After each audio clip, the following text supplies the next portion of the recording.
Assalamualaikum warahmatullahi wabarakatuh. Saya Irma Yanti Rangkuti dari Program Studi S3 Fakultas Kedokteran Universitas Sumatera Utara. Hari ini kami akan menjelaskan teknik pembuatan ekstrak dengan maserasi dan fraksinasi. Berikut ini merupakan teknik ekstraksi maserasi disertai dengan fraksinasi secara lengkap.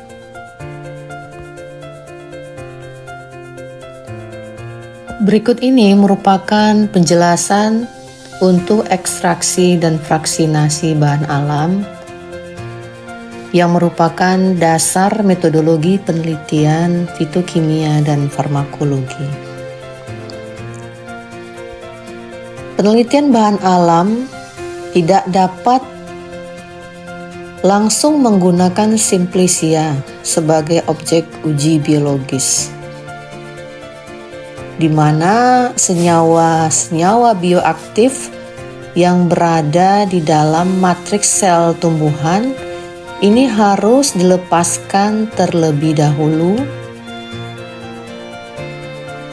yaitu melalui ekstraksi dan fraksinasi yang merupakan tahap awal yang menentukan kualitas seluruh penelitian.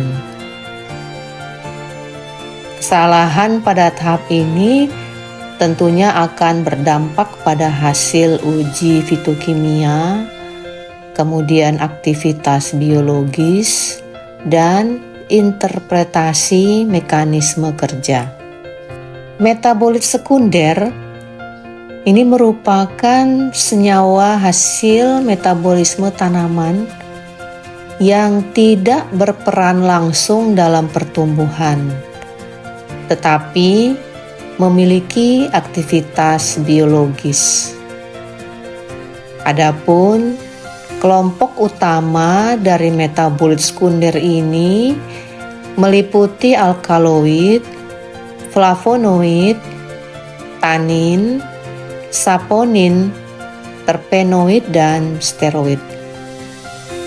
Senyawa-senyawa inilah yang menjadi target utama dalam penelitian farmakologi dan penemuan obat.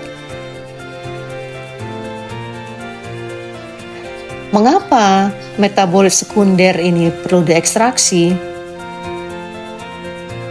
Metabolit sekunder ini terperangkap di dalam dinding sel dan vakuola tanaman. Dalam bentuk simplicia, senyawa tersebut tidak tersedia secara bebas. Dengan proses ekstraksi inilah kita akan memindahkan senyawa tersebut ke dalam pelarut untuk dapat dianalisis dan diuji aktivitas biologisnya. Kita masuk ke ekstraksi.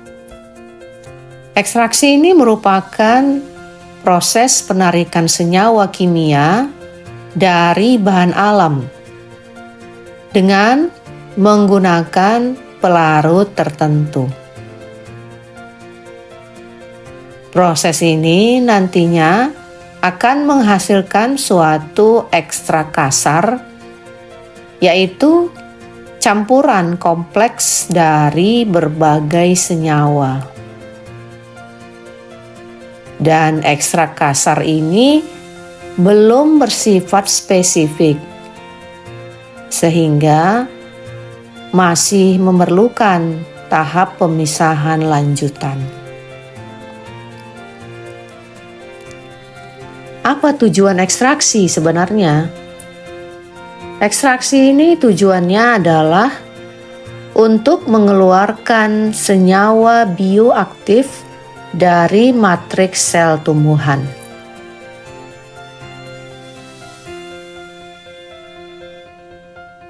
Dengan ekstraksi, kita akan memperoleh ekstrak yang representatif untuk uji fitokimia dan aktivitas biologis.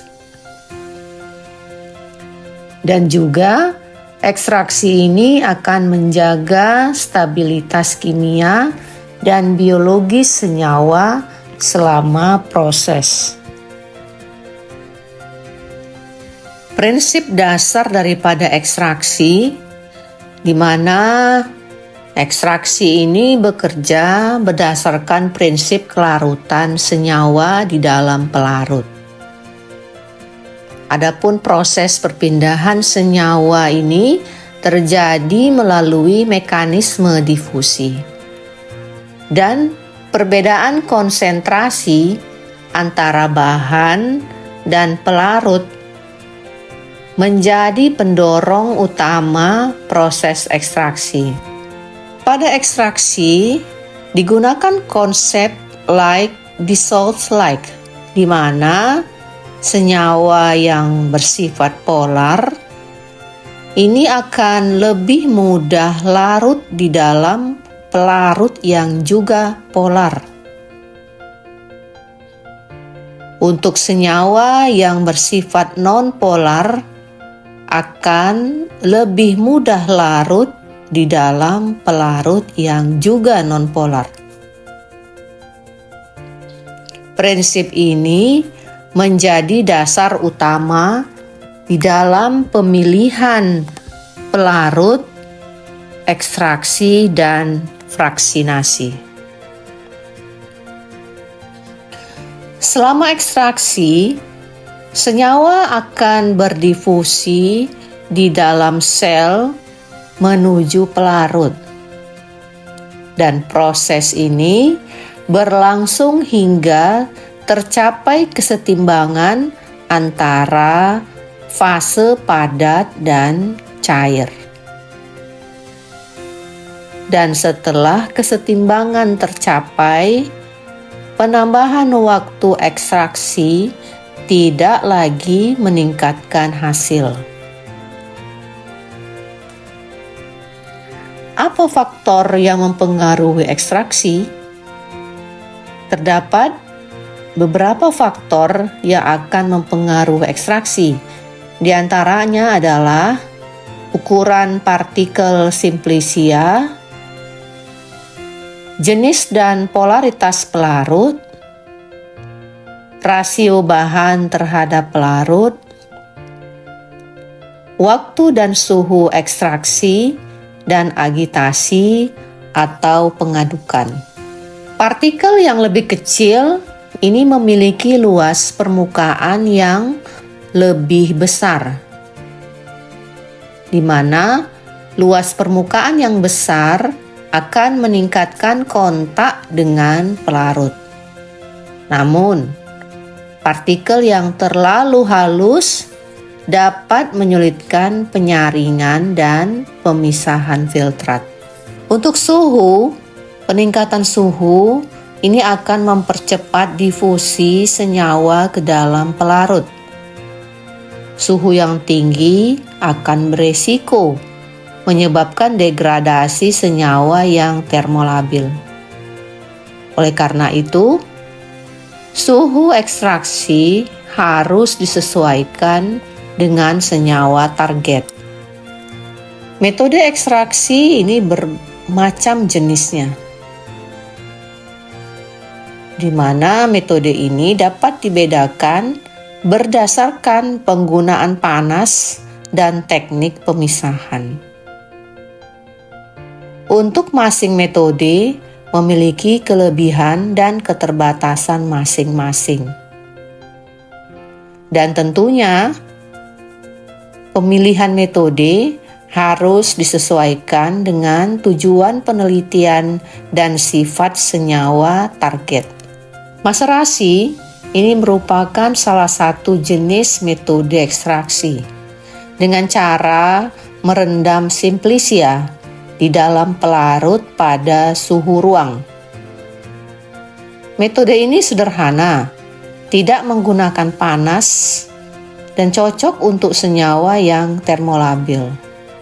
Namun, tentu juga ada kekurangannya, di mana maserasi membutuhkan waktu yang lama dan efisiensi yang relatif rendah. Untuk perkolasi, ekstraksi ini dengan aliran pelarut secara kontinu melalui Simplisia. Kelebihannya, kontak pelarut lebih optimal dan efisiensi lebih baik dibandingkan masrasi. Namun, teknik ini memerlukan kontrol aliran dan peralatan yang lebih kompleks. Jenis ekstraksi yang lain, di mana ekstraksi dilakukan berulang menggunakan pelarut panas dengan alat soklet. Metode ini efisiensinya tinggi dan waktunya lebih singkat. Namun, resiko degradasi senyawa termolabil bisa terjadi dan konsumsi pelarutnya besar. Untuk metode reflux, ekstraksi ini dengan pemanasan pelarut hingga mendidih dan dikondensasikan kembali. Metode ini cepat dan sederhana, namun paparan panas yang terus-menerus ini akan berisiko merusak senyawa yang sensitif.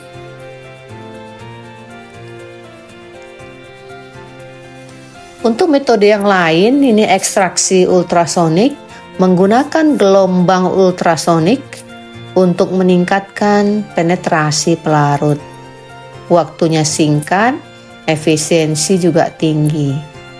Namun, potensi degradasi senyawa akibat energi gelombang bisa terjadi dengan teknik ini. Ekstraksi dengan microwave untuk mempercepat pemanasan. Metode ini sangat cepat dan juga hemat pelarut, namun biaya alatnya tinggi dan resiko degradasi senyawa tertentu juga bisa terjadi. Untuk maserasi sendiri, dengan menggunakan metode ekstraksi dengan merendam di dalam pelarut pada suhu ruang, ini merupakan metode yang paling sederhana dan banyak digunakan dalam penelitian bahan alam, dan metode ini cocok untuk senyawa yang sensitif terhadap panas. Dan juga metode ini relevan untuk penelitian awal dan screening aktivitas biologis. Perbandingan antara maserasi dan metode panas seperti sokletasi dan reflux memang lebih cepat dan lebih efisien. Namun, metode panas ini akan meningkatkan risiko degradasi senyawa. Sehingga pemilihan metode harus benar-benar mempertimbangkan tujuan penelitian dan karakter senyawa. Untuk mengendalikan mutu ekstraksi, ada beberapa hal yang harus diperhatikan, yaitu rasio bahan dan pelarut ini harus konsisten, kemudian waktu dan kondisi ekstraksi juga harus dikontrol. Kemudian proses dilakukan berulang untuk memastikan reprodusibilitasnya. Dan pengendalian mutu ini tentunya akan menentukan validitas daripada hasil penelitian kita. Setelah ekstraksi dilakukan, pelarut harus dihilangkan. Caranya dengan menggunakan alat yaitu rotary evaporator. Alat ini digunakan untuk menguapkan pelarut pada tekanan rendah. Dengan tujuannya adalah untuk mempertahankan stabilitas daripada senyawa bioaktif. Senyawa bioaktif dapat terdegradasi oleh panas, cahaya, dan oksigen.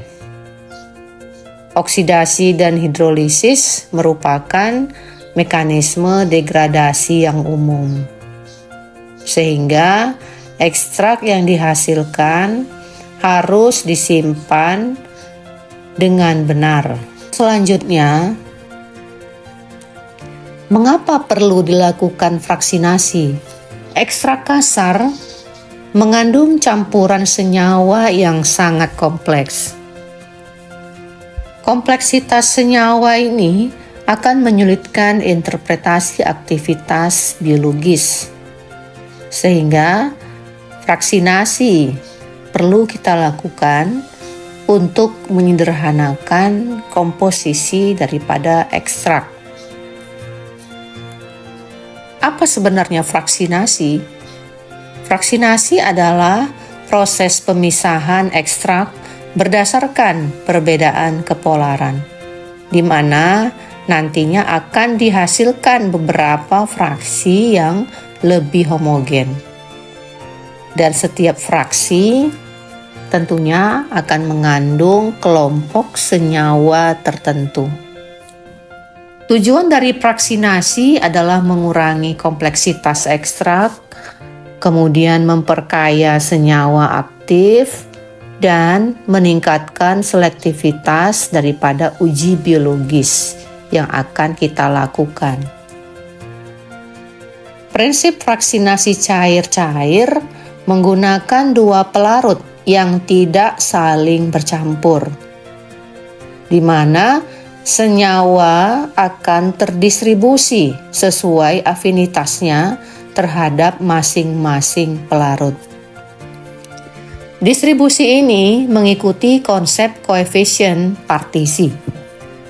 Koefisien partisi menggambarkan kecenderungan senyawa berada pada fase tertentu, di mana nilai ini dipengaruhi oleh struktur kimia senyawa dan kepolaran pelarut.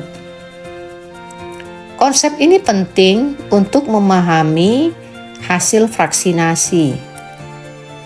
Bagaimana urutan pelarut fraksinasi yang akan dilakukan? Fraksinasi dilakukan dari pelarut non-polar menuju polar. Kali ini kita akan melakukan fraksinasi biji mahkota dewa yang menggunakan pelarut N-heksan, kloroform, dan etil asetat.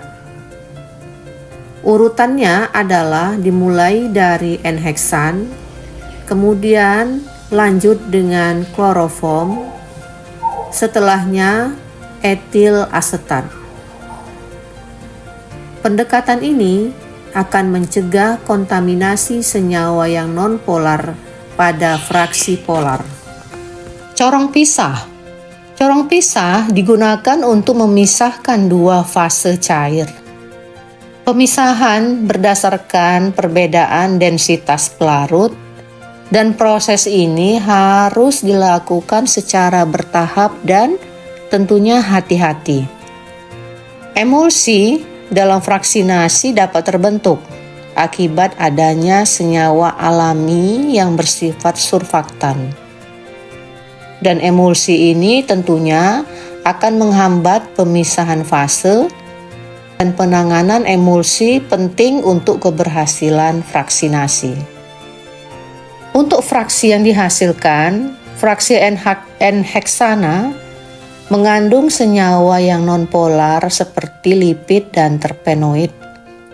Umumnya fraksi ini berwarna pucat dengan aktivitas biologis spesifik tergantung jenis senyawanya. Untuk fraksi kloroform, fraksi ini mengandung senyawa yang semipolar, sering menunjukkan aktivitas sitotoksik dan banyak digunakan dalam penelitian anti kanker. Untuk fraksi etil asetat, fraksi ini kaya akan flavonoid dan senyawa fenolik, di mana aktivitas antioksidannya biasanya tinggi dan sering menjadi fraksi target penelitian. Bagaimana dengan fraksi air? Fraksi air mengandung senyawa yang sangat polar seperti gula dan asam organik. Namun aktivitas biologis biasanya lebih rendah, namun tetap penting sebagai fraksi sisa. Fraksinasi dapat dipandu oleh hasil uji biologis, di mana fraksi yang paling aktif ini akan dipilih untuk pemurnian lanjut. Metode ini dinamakan bioassay guided fractionation, di mana pendekatan ini akan meningkatkan efisiensi penemuan senyawa aktif. Aktivitas biologis tidak selalu meningkat setelah fraksinasi. Efek sinergis antar senyawa dapat berkurang, sehingga interpretasi hasil ini harus dilakukan secara hati-hati. Dan untuk fraksinasi, fraksinya belum merupakan senyawa murni. Masih terjadi tumpang tindih senyawa antar fraksi. Dan tentunya fraksi ini nantinya akan memerlukan metode pemurnian lanjutan. Kesalahan-kesalahan umum dalam ekstraksi bisa saja terjadi. Di antaranya adalah pelarut yang tidak sesuai, waktu ekstraksi yang tidak optimal, dan kontrol mutu tidak dilakukan. Dan juga kesalahan bisa terjadi di dalam fraksinasi, di mana urutan pelarutnya tidak tepat, pemisahan fasenya tidak sempurna, dan kehilangan fraksi bisa terjadi akibat kesalahan teknis. Untuk keamanan laboratorium juga harus diperhatikan dalam melakukan ekstraksi dan fraksinasi, di mana kita menggunakan pelarut-pelarut organik yang bersifat toksik dan mudah menguap, sehingga wajib menggunakan APD dan prosesnya harus mengikuti prosedur keselamatan. Dan untuk limbah pelarutnya tidak boleh dibuang sembarangan, dan pengelolaan limbah harus mengikuti regulasi laboratorium, dan hal ini tentunya merupakan bagian dari etika penelitian. Adapun relevansi dalam farmakologi, ekstraksi dan fraksinasi ini menentukan kualitas uji sitotoksik, berpengaruh pada interpretasi mekanisme kerja senyawa, dan menjadi dasar pengembangan obat berbasis bahan alam. Aplikasinya di dalam penelitian kanker, fraksi aktif dapat berfungsi sebagai agen anti kanker, dapat digunakan sebagai kandidat tunggal atau kombinasi, dan proses ini tentunya merupakan tahap awal menuju identifikasi senyawa aktif. Ekstraksi dan fraksinasi adalah fondasi penelitian bahan alam, dan tahap ini akan menentukan keberhasilan riset selanjutnya.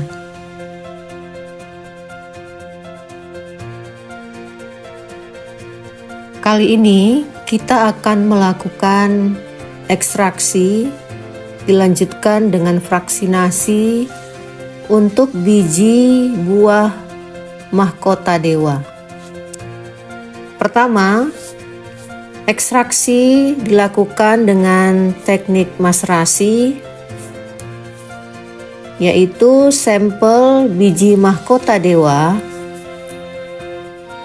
yang diambil dari buah mahkota dewa yang matang dicuci,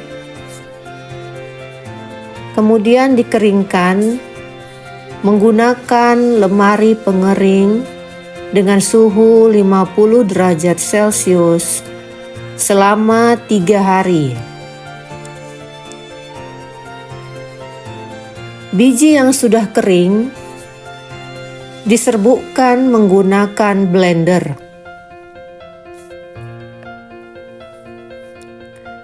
Serbuk ditimbang sebanyak 200 gram, lalu direndam menggunakan metanol 80% sebanyak 2 liter selama 24 jam.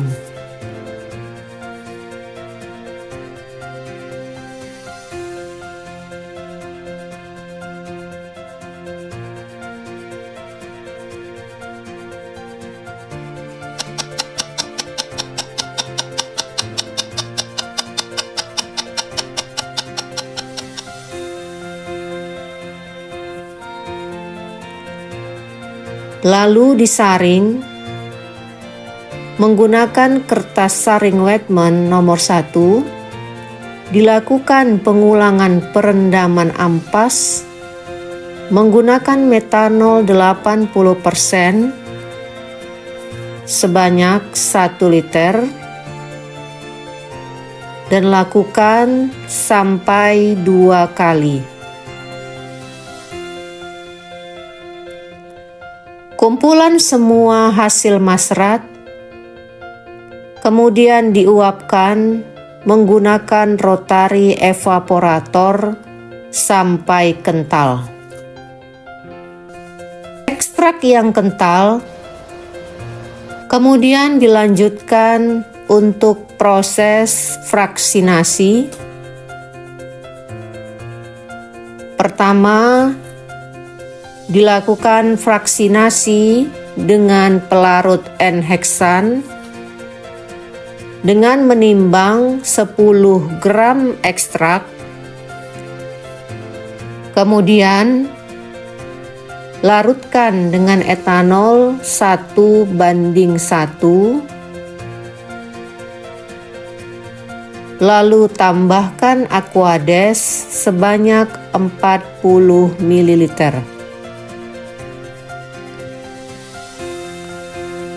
Masukkan ke dalam corong pisah, kemudian tambahkan 100 ml N-heksan, lalu gojok perlahan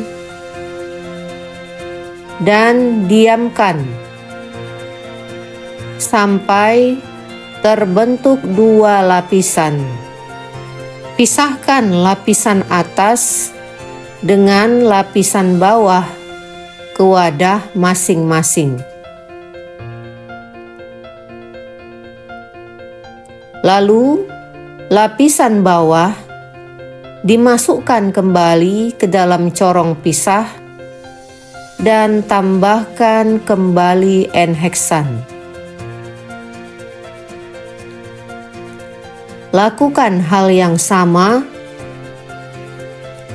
sampai warna pelarut N-heksan menjadi bening, atau lakukan uji tes kualitatif menggunakan reaksi Lieberman-Buchanan. Jika hasilnya negatif, yaitu tidak terbentuk warna ungu atau hijau, maka fraksi bisa dilanjutkan ke fraksi kloroform.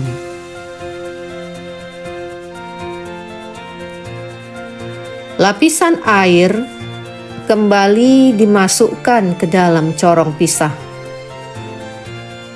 Lalu tambahkan kloroform, kemudian digojok dan dipisahkan. Ulangi sampai lapisan kloroform berwarna bening, atau lakukan pengujian dengan reaksi Lieberman-Buchanan. Lapisan air kembali dimasukkan ke dalam corong pisah. Lalu ditambahkan etil asetat. Kemudian digojok dan pisahkan. Ulangi sampai lapisan etil asetat berwarna bening atau lakukan pengujian dengan FeCl3.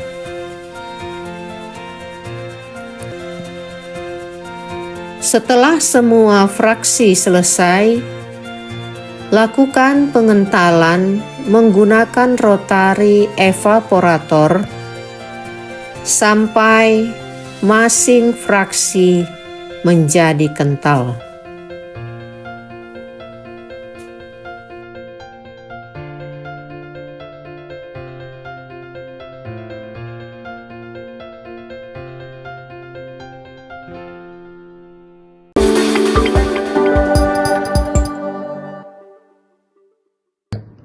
Demikian proses pembuatan ekstrak dan fraksi dari biji mahkota dewa. Semoga bermanfaat. Assalamualaikum warahmatullahi wabarakatuh.